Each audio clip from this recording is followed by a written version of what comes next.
Welcome back to the Foreign Desk Podcast. I am Lisa Daftari. As we continue to break down foreign policy stories covering the Middle East, the impending deal with Iran, we have the tremendous honor today of speaking with a man who has seen it all from the front lines, not just in combat in war, but a different and sometimes more contentious front line at the United Nations. Please help me welcome Israel's 17th permanent representative to the UN, current chairman of the Likud party, Ambassador Danon. Thank you very much for having me today, Lisa. Of course, Ambassador Danon. Very interesting times. It's a tremendous honor to have you and somebody who truly has had a very unique perspective of all of this.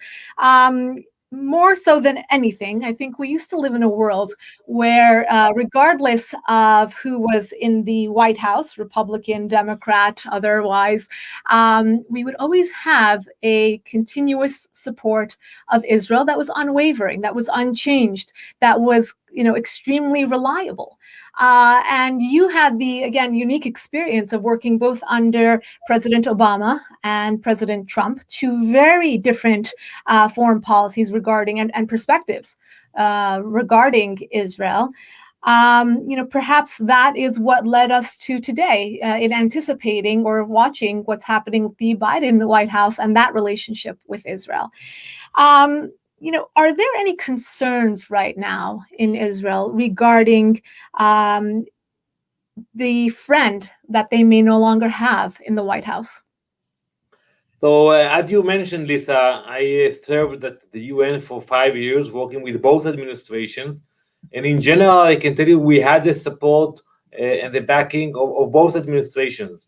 Unfortunately, President Obama, before he left office, he decided to push forward Resolution 2334, which was a mistake, was a shameful resolution, and a shameful moment for the relationship between Israel and the US. That was the only time that I actually had to fight against the US at the UN, and I was completely by myself. But things are different, and I'm optimistic about the cooperation and the continued support that we will get from the US and the support that Israel will give to the US. One thing that we have to put into consideration is the JCPOA, the Iran deal. What President Biden will do regarding the agreement, for us, that's the only issue. We can speak about the Human Rights Council, about the Palestinian issue, about the goal, the Abraham Accord. We can handle everything. But the crucial point for us will be the decision of the president, whether he's re-entering the agreement as it is or not. And Prime Minister Netanyahu spoke with the president. He spoke with him about this issue. And for us, we are waiting to see what will be the policy of the new administration. So let's talk about that call that President Biden made to Prime Minister Benjamin Netanyahu. Sometimes I think the surrounding issues are more important than the call itself. Now, I would like to ask you what happened in that call. But before that, how about the silence that led up to the call? It took more than 3 weeks to get a call from President Biden to Bibi Netanyahu. A lot of people like myself wrote about that, about why are countries like China and Russia, our adversaries here in the United States, getting a call before our ally in the Middle East, Bibi Netanyahu. What was the feeling in Israel in waiting for that call? Well, I think it was not a coincidence. I think the White House wanted to send a message. The message was received in Jerusalem. We understood it, and we wanted to move on. Basically, I think the message is that there is a new sheriff in town. There is a new administration. Things will be different, and we accept it. We understand it, but it's important for us to move on because the issues and the challenges we are facing are important for the US as well. And I'm happy that the phone call took place. It took a while. You mentioned it. President Obama called Prime Minister Netanyahu after 4 days. President Trump called him after 3 days. And for President Biden, it took almost a month. But I think for us, it's not important anymore. Now it's important what will be the policy regarding Iran. And we want to remind everybody that Iran of 2021 is not Iran of 2015. Some of the players came back to the White House and they were very involved in drafting the agreement with Iran. But today, the new reality, Iran is in a different position, and I hope that they will not just push the administration to re-enter the agreement. Right. Building up to that, I want to get to that. I think that the majority of our podcast today will be about the Iran deal. Obviously, something we definitely want to get into that. But I want to build up to that and talk about the global environment in which we live. You very, very correctly said that we live in a very, very different environment than we did in 2015.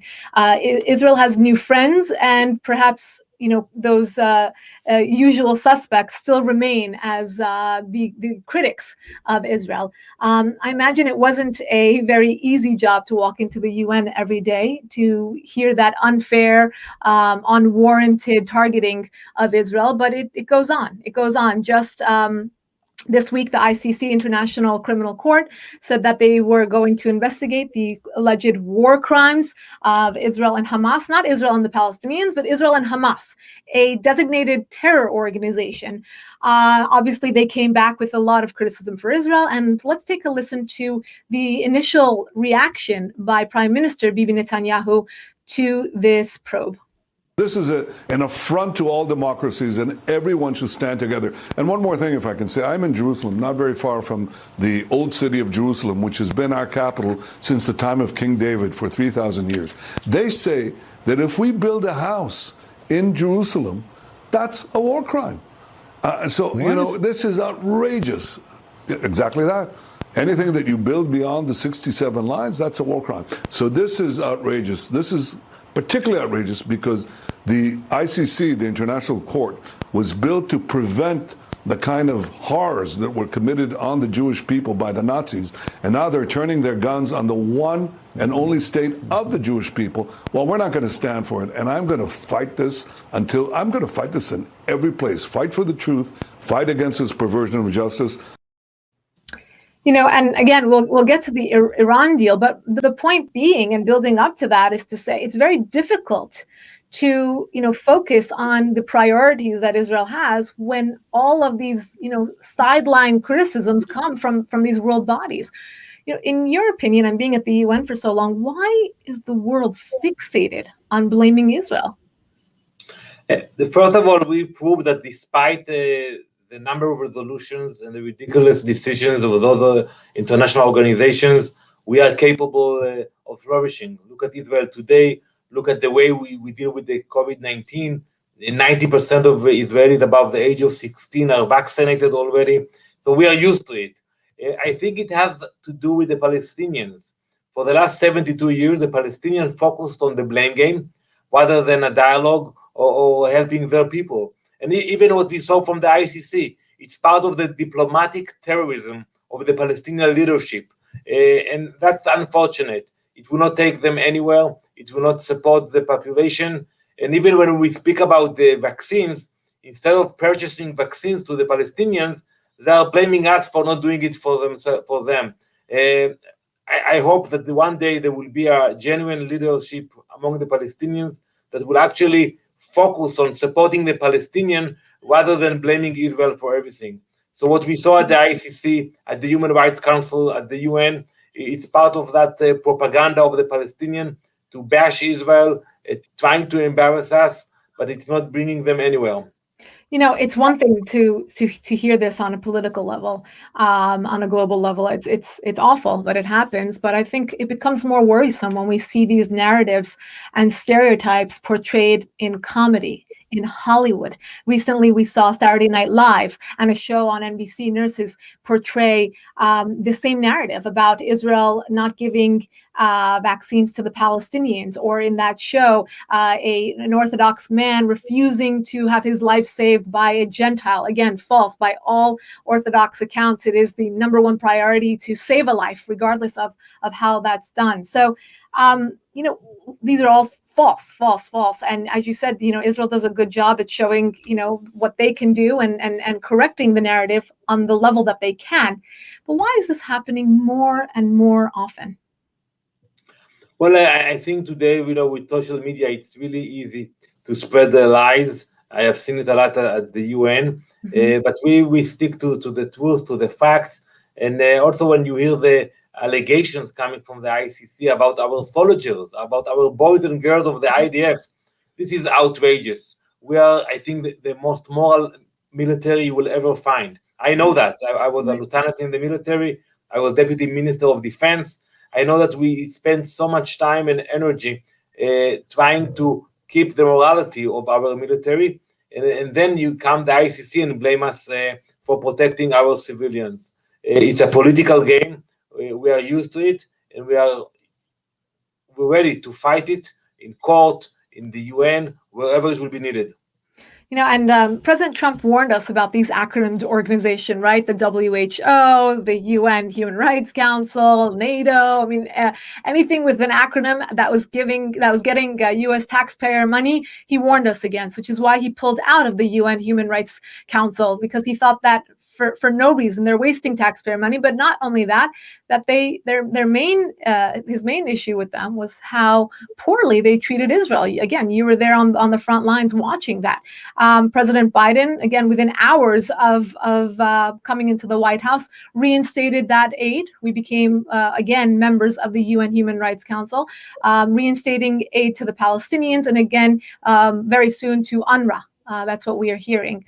What does this do to the narrative that President Trump attempted to correct in the Middle East? What does this do to the relationship between the Palestinians and the Israelis when, without any leverage, without any time, without any delay, the Biden White House, again, doubles down on its confirmation, on its support of these groups? So, Lisa, that's a U.S. decision, whether to join or to stay out. And we respect all decisions made by the administration. But I think the American people should ask themselves whether the taxpayers' money that are being spent with those organizations are actually bringing stability to the region, are helping the cause, supporting the U.S. I'm not sure. Take, for example, the Human Rights Council. The U.S. in the past pulled out, demanded a major reform. Back then it was a commission. Now it's a council. But it's the same game, same blame game. Instead of actually dealing with human rights violations, the abusers themselves come to the Human Rights Council, countries like Venezuela and Cuba, and they use that platform to blame Israel for human rights violations. It's a joke. Right. So I think the U.S. should decide for itself whether they're being effective there or they're just sponsoring this circus. Right. Again, to add to your point, countries like Syria or Saudi Arabia or Iran becoming head of the Women's Commission. I mean, like you said, a joke. But I want to get to the main topic of our talk today, and that is, the Iran nuclear deal. Obviously, very worrisome for Israel. 6 weeks into the Biden administration, it seems like we are marching faster and faster towards a deal. And meanwhile, the optics are not in favor of that deal. The centrifuges are spinning. Iran's regime has formally declared that they will not allow the inspectors to go in. They've been doing this for a long time. This is not new, but they've announced it. So a lot of muscle flexing by Tehran. Not allowing this to be even as strict as it was in 2015. And again, demanding that the sanctions be removed before they even come to the negotiating table. Meanwhile, like you said, the world has changed. We're not where we were in 2015. What's Israel's view on how quickly, how stupidly we're moving towards this deal? So I hope that will not be the case. I think it's important for Israel, for the stability of the region, for the allies of the U.S., and for the U.S. itself, not to try to appease the Iranians. It will be a mistake. Look what happened in the last few years. You mentioned the inspectors. I want to add to that the ballistic missile tests, the proxies. They are spending, Lisa, $7 billion a year on terrorism. That's a huge amount of money to promote terrorism. And we see the results in Lebanon, in Syria, in Yemen, in the Gaza Strip, you name it. Wherever you will see terrorism in the Middle East, you can find the fingerprints of the Iranian regime. So it will be a mistake to try to appease them. And I still hope that before the U.S. administration will take any decision, I hope they will actually call the allies of the U.S. Right. Maybe they can organize a summit in D.C., speak with the allies, hear the concerns. We know what's happening on the ground, and then they should take a decision, not before that. Exactly right. Just this morning, this is a Reuters headline I'm going to read to you. Britain, France, and Germany have scrapped a US-backed plan for the UN nuclear watchdog to criticize Iran for reducing cooperation with its inspectors in a bid to avoid escalation and make room for diplomacy. So the Europeans are basically hopping on board with the United States to keep bowing and bowing and bowing. Just last week, the US said, we're ready to come talk to you. And Iran said, no, thank you. Again, begging for a deal. When I saw this headline, I thought to myself, well, there should be another article that says, Saudi Arabia, Bahrain, Morocco, they refuse to allow Iran to go on this march forward to a nuclear weapon. I mean, what's going on here with the balance of the world? Are the West on this wrong side, and now we have these Arab nations joining Israel to defend against a nuclear Iran. What's happening? So I think we are here on the ground. We know exactly what's happening in Iran. We retrieved the archives from Tehran, and we actually proved to the world that from the beginning they chose the way of deception. They were lying about their intentions. And I think today you have an alliance between Israel and the moderate Arab countries, and we stand together, and we will continue to stand together against the aggression of Iran. And I would add to that any attempt to appease the regime will bring more instability to the region. Look what happened in the last few weeks. An attack on a US target, an attack on an Israeli vessel in the Arabian Sea. So it's only continuing, because once they see that you try to appease them, they will push us more. Let's talk a bit about what the Abraham Accords have done to this balance.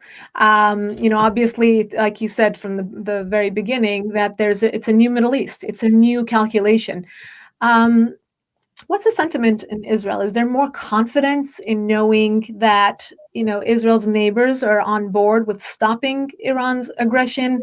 Will this new coalition, will the Abraham Accords, this new Middle East, pose a challenge to the Biden administration in going forward?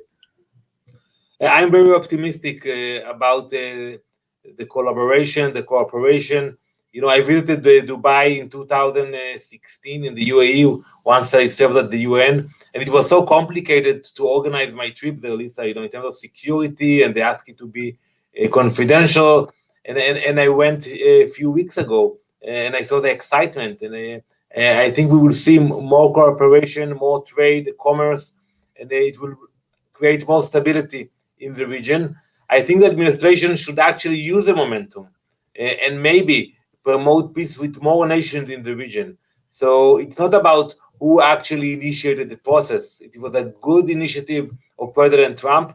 I think it's good for the region, it's good for Israel, it's good for the US. And I would advise President Biden to continue with the momentum, bring more countries to the table, and hopefully we will see more nations recognizing Israel in the near future. Does Israel need a broker in the White House? So let's say President Biden is not going to be the same as President Trump in brokering further deals in the Abraham Accords. There are rumors that Saudi Arabia is close to warming up relations formally with Israel. Is that true, first and foremost? And secondly, would there be the option of Israel going at it alone and, signing deals with its neighbors without help from the White House? So it's not a secret. We had collaborated with many countries quietly in the last few years, including some of the countries you mentioned. But it was very helpful once you have the backing of the US pushing the sides to do it publicly. So yes, I'm sure we will continue to collaborate quietly. But if you want to actually get the picture or get the embassies open, I think we will need the support of the US, the blessing of the US, and I hope we will get it. Do you think it's going to be some time before, do you think the Israel issue will be put on hold because of a push forward with the Iran deal? And how will that affect, will it create more excitement in the Middle East with countries trying to stop Iran and therefore getting closer to Israel? What will a potential Iran deal do to the relationships that Israel has with its neighbors? So if, God forbid, the deal will be the same deal, I think it will put all of us under a lot of stress and tension. And I saw it when I spoke with my friends from the Gulf. They are stressed about this issue. They are stressed about the Iranian regime aspirations in the region. So I think the mindset will be about how can we acquire more defense system, how can we get ready for attacks coming from proxies of Iran. So I think the mood in the region will not be a mood of peace and collaboration. It will be more of protecting nations and collaborating on this issue. You know, I had Victoria Coates and Len Khodorkovsky, two former President Trump cabinet members who have recently penned an article in the Jerusalem Post talking about a potential Cyrus Accords, looking at the people of Iran and the people of Israel, of course, and looking at the potential collaboration, peace, prosperity, a future, just like the Abraham Accords, that can happen between the people of Israel and the people of Iran. What's your reaction to that? I would say, inshallah, God's will, B'ezrat Hashem, it will happen. You know, we admire the Iranian people. In the past, we collaborated before the revolution, and you know, we had so many friends and partnerships. And we have nothing against the Iranian people. We know that they are suffering from the regime as well, and we hope that day will come, that we can actually go back to the days where we actually collaborated, worked together, and I hope it will happen very soon. Yeah, inshallah, exactly like you said. And lastly, I know that now your energy and efforts are being spent on the Likud party as the chairman there in Israel. Tell us a bit. We have an election, very important election coming up in Israel at the end of March. Can you paint for us a picture of what's going on and how this will influence what's going on in the Middle East, how this will influence Israel's national security and what's going on internally there? So, as you mentioned, we have another election, the fourth election within 2 years, and I hope it will be the last one at least for a while. We don't know the results. What we are seeing is that the public in Israel is shifting to the right. So you're going to have more conservative member of parliament in the Knesset, in our parliament. What do you attribute that to? I'm sorry to cut you off because that's very interesting. Why are people moving to the right? Well, I think that they understand that it is not about us or about the willingness of our leaders to make compromises, but it's about actually the other side willing to sit with us and recognize us. So they don't blame the leaders for not reaching out to the Palestinians, but basically they understand that we'll have to wait for a new leader to emerge. Maybe a new leader of the Palestinians like Anwar Sadat emerged in Egypt. We're waiting for that day, Lisa. So you will see more conservative parliament. But having said that, within the conservative parties, you have a lot of them who are not willing to sit down with Prime Minister Netanyahu, unfortunately. So it's not sure that he will be able to form a government. I hope that he will be able to do it. I hope that the Likud party will get enough votes, enough seats, and we will find the partners to form a coalition, a stable one. But the way I can tell you one thing for sure, it will be a conservative parliament, but we don't know who will be heading the government. Well, we'll be watching. We obviously are very concerned about Israel's stability, Israel's security, the future and prosperity of Israel, and all the freedom-loving people of the Middle East who are friends and allies of Israel. And I thank you for your work. I thank you for your time. And hopefully you'll come back to tell us more after the election. Absolutely. Thank you very much, Lisa. Thank you. And to get our podcast every week, go to youtube.com/Lisa Daftari. And to sign up for our daily top 10, you can go to our website, foreigndesknews.com/newsletter. We'll see you all next week.